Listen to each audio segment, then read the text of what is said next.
Polusi udara di Jakarta dan sekitarnya masih belum bisa teratasi. Akibatnya kasus infeksi saluran pernafasan akut atau ISPA terus meningkat setiap bulan.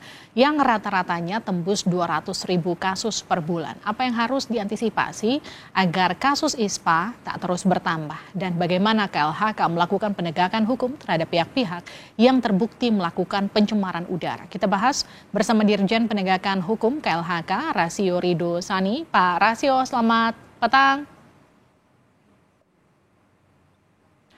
Pak Rasio, selamat petang, Pak. Selamat petang. Baik. Kedengaran suara saya? Sudah terdengar, Pak. Kemudian kita juga akan sapa Dr. Erlina Burhan. Dokter, selamat petang. Selamat petang, Livi. Baik, Dr. Erlina ini adalah dokter spesialis paru Rumah Sakit Persahabatan. Kita juga akan sapa Guru Besar Teknik Lingkungan ITB, Bu Puji Lestari. Bu Puji, selamat petang. Selamat petang, Mbak Livi. Baik, saya ke Pak Rasio dulu. Jadi sudah sejauh mana penegakan hukum terhadap pihak-pihak yang diduga melakukan pencemaran udara? Ya, terima kasih Mbak Livi. Perlu saya jelaskan beberapa langkah-langkah yang dilakukan KLHK dalam memastikan kita dapat mengendalikan pencemaran udara di Jabodetabek ini. Ya, langkah-langkah berkaitan kami melakukan pengawasan dan juga melakukan penegakan hukum. Ya, sejauh ini kami sudah melakukan penindakan terhadap kurang lebih 11 kegiatan yang sudah ada. Langkah-langkah kami lakukan termasuk penghentian kegiatan, beberapa kegiatan kami hentikan. Kemudian juga kami melakukan penyegelan beberapa lokasi.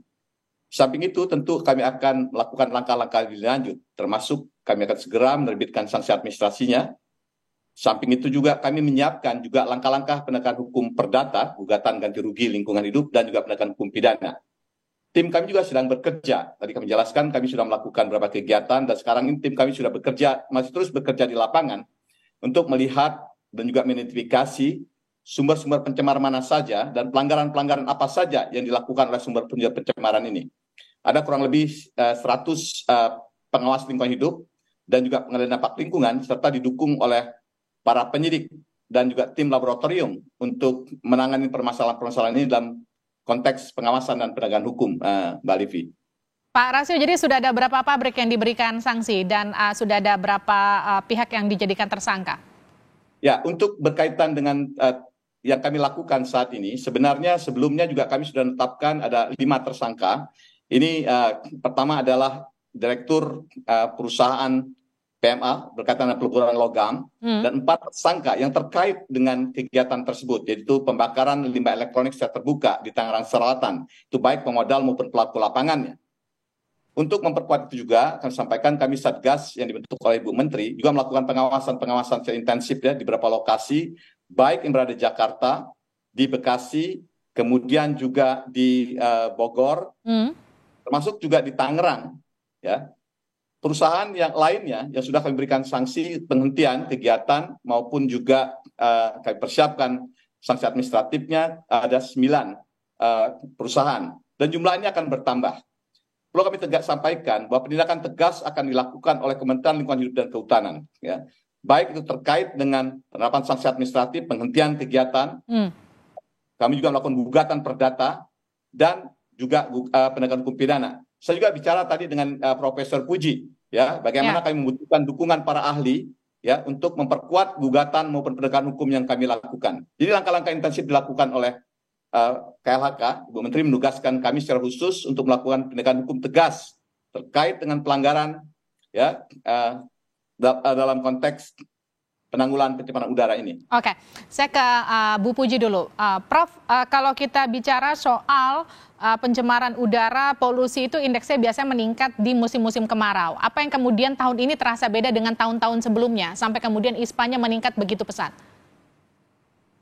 Baik, sudah tadi ya, kalau polusi udara itu memang cenderung pada musim kemarau itu akan meningkat, Mbak Livi. Itu juga karena banyak faktor. Tetapi tahun ini juga istimewa karena memang ada El Nino, sehingga El Nino ini juga menyebabkan kemarau yang panjang. Dengan kemarau yang lebih panjang tentunya akan kita tahu sendiri bahwa dengan kemarau yang panjang, kemudian juga saat ini sebenarnya angin itu lebih rendah, kecepatan anginnya dibandingkan pada tahun-tahun sebelumnya. Ya, jadi itu juga membuat polutan menjadi terakumulasi di dalam udara. Dan juga sebenarnya adanya boundary layer atau yang lebih tipis ya. Jadi itu juga akan mempengaruhi terjadinya apa namanya akumulasi sehingga polusi udara semakin tinggi. Karena kan kita juga tahu Mbak kalau misalnya hari ini dan kemarin atau tahun ini dan tahun kemarin sebenarnya dari segi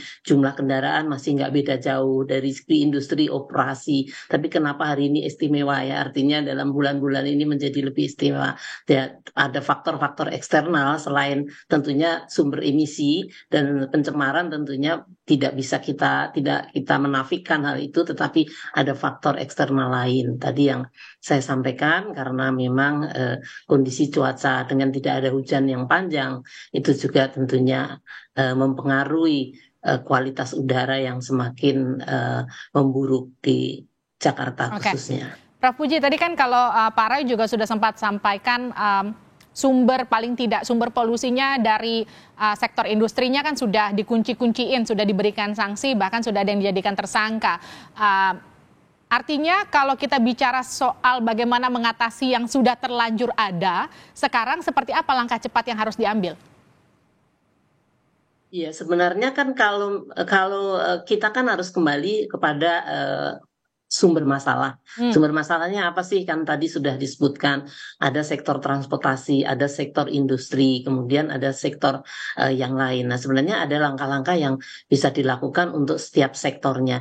Memang polusi udara ini juga agak istimewa, tidak seperti dengan limbah yang lain begitu dibersihkan bersih. Kalau kita membersihkan udara ini nggak hari ini kita bersihkan, hari ini juga langsung clear gitu ya. Jadi biasanya juga perlu waktu meskipun tadi Pak Roy sudah menyebutkan ada sanksi, ada penghentian, tapi bukan berarti hari ini juga polusi udaranya langsung bersih ya, tidak ya. Jadi semuanya tetap perlu waktu. Nah, saya kira dengan kondisi saat ini ya kita juga meminta kesadaran masyarakat tentunya, apalagi menjelang kegiatan tanggal 7-8 September yang akan ada di Jakarta ya.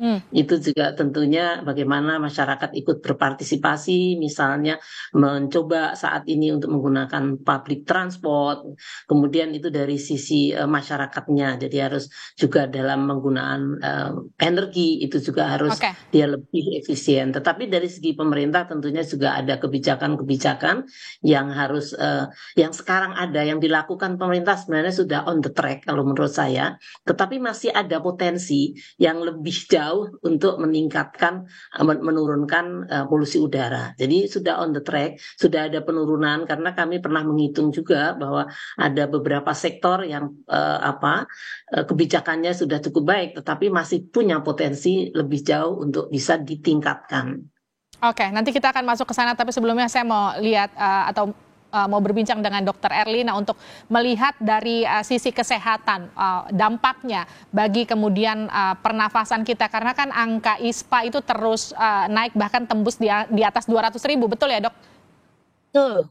Betul sekali. Jadi memang dampak yang jangka pendeknya adalah infeksi saluran pernapasan atas atau akut, dan ini sudah dibuktikan dengan peningkatan kasus di mana-mana, baik di rumah sakit pemerintah, di puskesmas, dan juga bahkan di tempat praktek-praktek pribadi juga terjadi peningkatan ini. Dan tentu saja sebagai dokter kita harus mengatasi gejalanya. Gejalanya adalah batuk, bersin-bersin, kadang-kadang ada yang demam juga. Kemudian untuk orang-orang tertentu seperti penyandang asma, penyandang PPOK atau alergi, itu mereka juga mendapatkan serangan asma karena polusi udara ini menjadi pemicu. Kita tahu dari debu dan lain sebagainya. Jadi kami di bidang kesehatan, dokter-dokter adalah memberikan pengobatan yang sifatnya mengatasi gejala atau simptom yang ada. Tapi saya rasa juga kita juga harus memberikan edukasi bagaimana cara meminimalisir dampak jangka pendek ini. Artinya kita sarankan untuk memakai masker, atau yang paling penting sebetulnya sebelum memutuskan untuk keluar rumah, lihat dulu berapa indeks kualitas udara kita. Kalau memang masuk kategori berat, lebih baik dibatalkan untuk keluar rumah, dan beraktivitas di dalam rumah. Tapi kalau terpaksa keluar rumah, pakailah masker dan juga tingkatkan sistem imunitas tubuh. Oke, Dokter Erlina, kenapa ISPA ini lebih rentan menyerang anak-anak dibanding orang dewasa dan korbannya lebih banyak anak-anak? Ya, korbannya sebetulnya selain anak-anak juga para lansia. Kenapa demikian? Karena anak-anak ini sistem pertahanan saluran nafasnya itu belum berkembang sempurna, sehingga sangat rentan dan sangat mudah terpicu menimbulkan gejala kalau ada triggernya seperti polusi udara ini. Demikian juga para lansia sebetulnya. Oke. Jadi bukan anak-anak saja, tapi juga lansia yang mana sistem imunnya juga menurun. Dokter, ini kan kita beberapa waktu lalu ada COVID yang kemudian mengharuskan kita menggunakan masker. Ada himbauan sekarang untuk kita menggunakan masker, tapi tidak diwajibkan. Sebagai dokter, seberapa berbahaya sih biar kemudian masyarakatnya aware untuk menggunakan masker ketika mereka keluar rumah? Apa yang terjadi sekarang sampai kemudian mereka harus menggunakan masker ketika mereka beraktivitas di luar? Ya, jadi masyarakat memang sekarang harus lebih pintar ya. Saya selalu mengatakan, ayo dimonitor setiap hari itu bagaimana kualitas udara. Kalau ternyata masih masuk kategori hijau, itu oke, semua orang bisa keluar rumah. Tapi kalau sudah kuning atau orange, maka hanya orang-orang yang sehat yang boleh keluar rumah. Kalau merah sebaiknya tidak keluar rumah, kecuali terpaksa. Kalau sangat-sangat urgent harus keluar rumah dalam kondisi kualitasnya kategori merah, maka pakailah masker. Bila perlu, kalau Anda punya penyakit komorbid seperti asma, PPOK, dan alergi lainnya, pakailah masker yang bisa mencegah partikel matters yang ukuran 2,5 itu jangan sampai terhirup banyak dengan memakai N95 misalnya. Oke, saya ke Pak Roy terakhir. Pak Roy, banyak upaya yang sudah dilihat oleh masyarakat mulai dari hujan buatan sudah terjadi di Jakarta beberapa hari lalu. Ada juga penyiraman jalan, penyiraman fasum-fasum yang dilakukan sejumlah kepala daerah di daerahnya masing-masing untuk meminimalisir polusi udara. Yang jadi pertanyaan saya gini, ini kan ada yang menyatakan bahwa ini adalah upaya maksimal yang dilakukan karena memang ada pertemuan petinggi kepala negara yang akan terjadi di awal September. Apakah memang semata-mata hanya prospeknya ke sana ataukah memang ini ada prospek jangka panjang sampai kemudian indeks polusi udara kita menurun? Ya, ini merupakan kewajiban negara ya, bahwa kita harus dapat mewujudkan hak konstitusi setiap warga negara untuk mendapatkan lingkungan hidup yang baik dan sehat, termasuk di dalamnya udara yang bersih. Ya.